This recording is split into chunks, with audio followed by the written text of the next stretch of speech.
Good morning, children.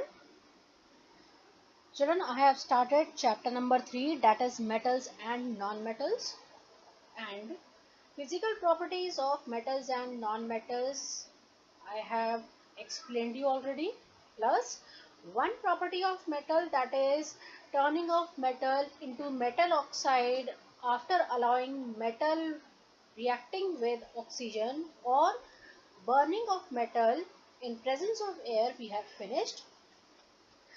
In today's video, we are going to cover some chemical properties of metals and elaborating first property, that is formation of metal oxide from metal after burning in presence of oxygen.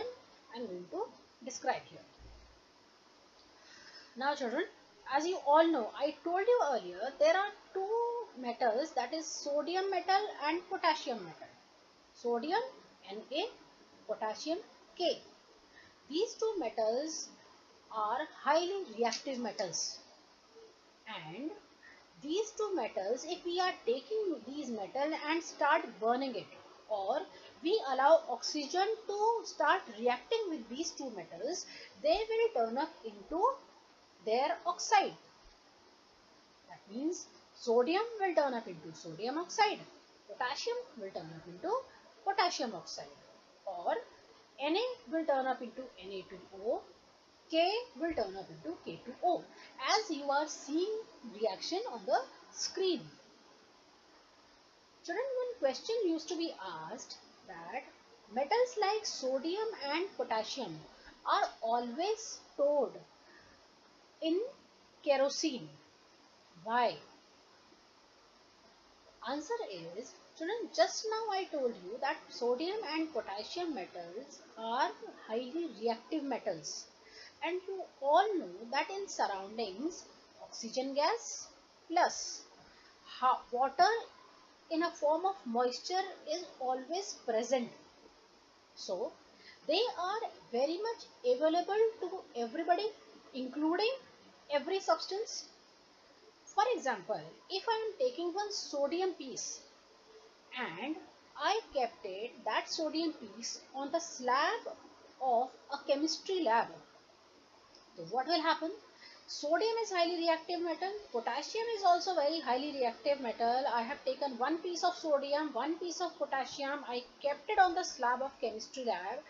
They will start reacting with atmospheric oxygen and start turning up into their oxide. That means sodium will turn up into sodium oxide, potassium will turn up into potassium oxide, and also moisture is also present in the surroundings. So as soon as the oxides are formed from the metals, they will also react with the moisture present in the surroundings, and these oxides will further react with water to form their hydroxides. So after some time, what we will see, the sodium metal or potassium metal which were solid in state earlier, they will become liquid, and the liquid is in a form of hydroxide. That means sodium will turn up into sodium hydroxide, potassium will turn up into potassium hydroxide. So children, this is the reason we always keep sodium metal or potassium metal immersed in kerosene oil. I hope children you understood this point. Another metal, magnesium metal. As you all know, symbol of magnesium is Mg. Children, if you remember in your class 6 and your class 8, you have done one activity where you have taken magnesium ribbon and you hold that magnesium ribbon with a pair of tongs and started burning that magnesium ribbon on Bunsen burner. If you observed clearly, then you must have observed that the bright flame is arise, and that bright flame is due to the burning of magnesium in presence of air, and after burning one ash-like structure is formed which is white in color, and that substance which is formed after the reaction of magnesium and oxygen is magnesium oxide. Point is, when magnesium is burnt in air, magnesium oxide is formed. Sodium is burned, sodium oxide is formed. Potassium is burned, potassium oxide is formed. Magnesium will burn, magnesium oxide will form.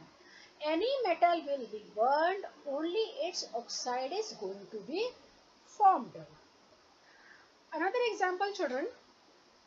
For example, if you are taking one iron piece, iron metal you have taken and you start burning. You must have observed after burning iron metal, you will not see any kind of flame. Instead, you must have seen that iron piece which you are burning is turning up into the bright color red metal. So, after burning iron, it glows brightly, and we used to call it red hot metal or red hot iron metal. Next example. Next example, copper metal. Copper, you all know it is brown in color. Copper on heating, it generally do not burn, but on the surface of metal, one oxide layer of copper oxide is accumulated, which is black in color. What I am saying here, if I am taking one copper piece and I start burning it, the surface of metal becomes black. Why? Because copper will turn up into copper oxide, or Cu will turn up into CuO after reacting with oxygen, and that CuO is accumulated over the surface of copper metal. Another example, silver and gold. Silver and gold are very less reactive metals. They generally do not react with atmospheric oxygen. Even at high temperature also, if we try to burn them, they will not burn, they will only melt. Next, children, there are certain metals like magnesium, aluminium, zinc, lead. These are the metals they used to react with atmospheric oxygen, and you must have known now, if any metal of these like magnesium, aluminium, zinc, lead, they will turn up into their oxide. For example, magnesium will turn up into magnesium oxide, aluminium will turn up into aluminium oxide, zinc into zinc oxide, lead into lead oxide, and all these oxides will be accumulated over the metal surface, and when they accumulated over the metal surface, they used to start protecting the inner layers of metal. Hear it once again, children. For example, I am telling you I have one magnesium ribbon, and magnesium ribbon is stored in chemistry lab. That magnesium ribbon is quite active metal or reactive metal. This magnesium ribbon will react with atmospheric oxygen and magnesium oxide will form. That magnesium oxide will accumulated over the surface of magnesium ribbon, and the inner layer of magnesium metal is prevented by the further oxidation or by the further reaction of oxygen into the metal. So, these metals used to be called as self-protecting metals. That means the layer of oxide which is accumulated over the surface of this metal used to protect the inner layer of metals. They used to prevent the reaction of inner layers of metals, metal atoms with oxygen. Alright, children. Now next. Now, next reaction, and this is the reaction of metals with water. In this reaction, how differently metals react with water. What is the temperature of metal and what all products are forming when different metals are reacting with water at different temperature. For that, children, I want you to concentrate first on the reactivity series. Children, you must have seen the reactivity series here. In this series, what we have done, we have arranged certain metals in the decreasing order of their reactivity. That means, if I am talking about metal like potassium, potassium is highly reactive metal, and as we go down in a series, the reactivity of metal decreases. That means the metal situated above in series are highly reactive or reactive, and as we go down in the series, the reactivity of metal will go on decreasing. Let's take example of two metals. For example, magnesium and aluminium, Mg and Al. If I ask you that, tell me which one is the more reactive metal, so I expect you will answer me magnesium metal is more reactive than aluminium. Why? Because it is placed above than aluminium in reactivity series. So with the help of this series, we can find out the reactive, or I would say less reactive or more reactive metal. Now, one more important point I want you to see here, that this is hydrogen, and hydrogen is situated in the reactivity series, and above hydrogen there are so many metals and below hydrogen there are certain metals.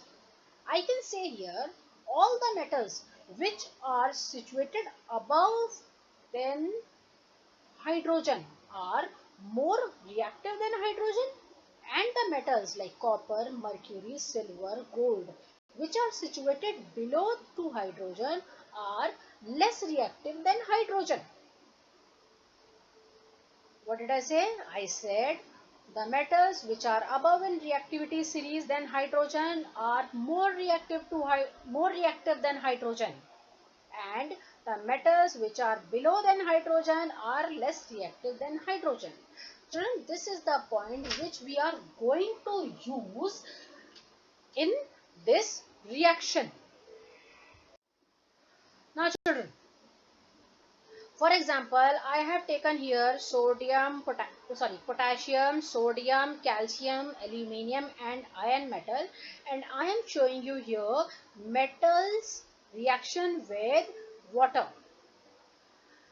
Children, as you are seeing in reactivity series, potassium is the highly reactive metal. It is more reactive than sodium.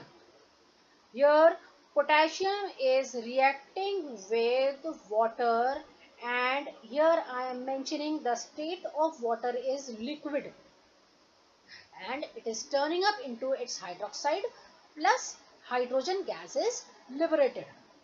Same. Sodium also reacting with liquid water, and it is turning up into sodium hydroxide and hydrogen gas. Children, these two reactions, that means the reaction of potassium and the reaction of sodium, both reaction can happen when we are taking water with low temperature also. And also, children, I want to mention when these reactions are happening, the reactions will be very fast, or maybe after reaction some heat is also liberated. Sometimes when we are taking hot water instead of cold water, children, during this reaction, because of the liberation of this hydrogen gas, sometimes They are explosive, even fire occurs.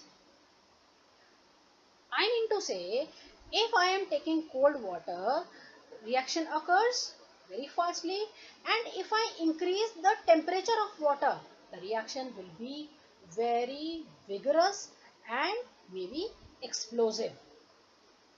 Calcium also react with water, which is liquid, and it can react with cold water to form its calcium hydroxide, but the vigor of reaction is not as the reaction of sodium and potassium.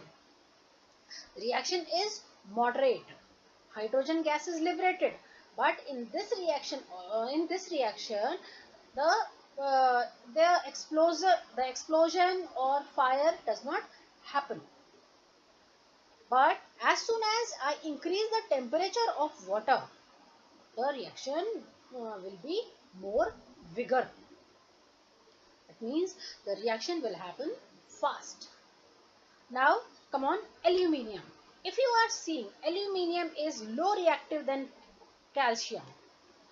Aluminium will react with the gaseous state of water. That means the steam or the gaseous water.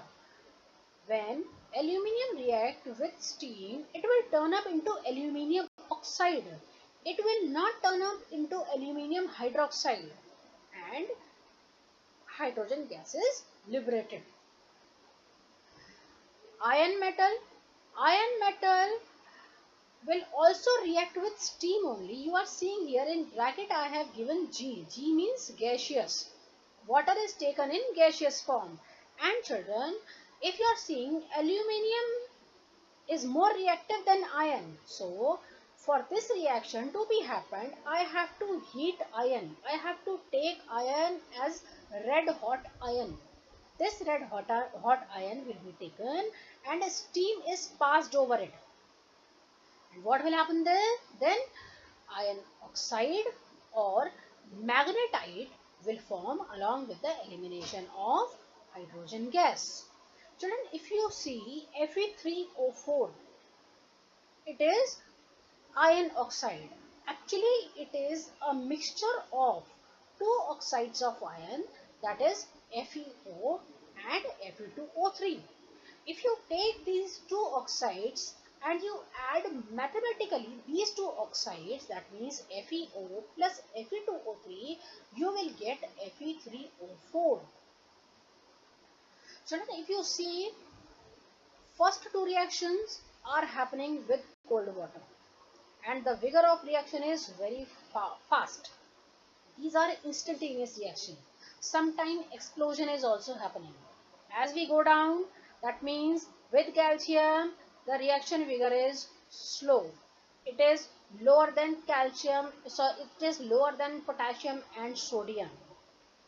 When we are moving down in reactivity series and we talk about aluminium, aluminium will react with gaseous water also. It will not react with cold water, it will not react with hot water, it will react with steam only. As we move down again, we have to increase the temperature of metal so that the metal can react with steam. And I am talking here about iron. As children, as we start moving down, the reactivity of metals are decreasing. That is why the vigor of reaction is also changing. Children, I am revising this point one more time. Sodium and potassium metal, they react vigorously with cold water. If I am taking hot water, the reaction will be more vigor. Explosion may occur. Cold water can react with calcium also, but if I am taking hot water, the reaction speed will become more. Aluminium will only react with gaseous water or steam, and in case of iron, I have to increase the temperature of iron and I have to take water in gaseous state. Children, one last point I want to tell you about calcium and magnesium. Calcium and magnesium, if you are seeing here, these two metals are uh, the moderately active metal, or I would say these two metals are less reactive than potassium and sodium. And magnesium is also less reactive than calcium. What happens when we take magnesium? It will not react with cold water. It will only react with hot water. But magnesium hydroxide will form. What I am saying here, magnesium react with hot water to give magnesium hydroxide and hydrogen gas. But the temperature of water should be increased. It should be around 60 to 70 degrees Celsius. I can say here, children, magnesium will not react with cold water. Why? Because it is less reactive than sodium, potassium and calcium. Children, one question has come this year only in 2020. Compare the reaction of sodium, calcium and magnesium with hot water and cold water. Children, in this question, children need to write how sodium, calcium and magnesium reacts with cold water and hot water individually. That means you need to compare. If sodium is reacting with cold water, reaction is vigorous, and if sodium is reacting with hot water, reaction will be more vigorous. Explosion may occur.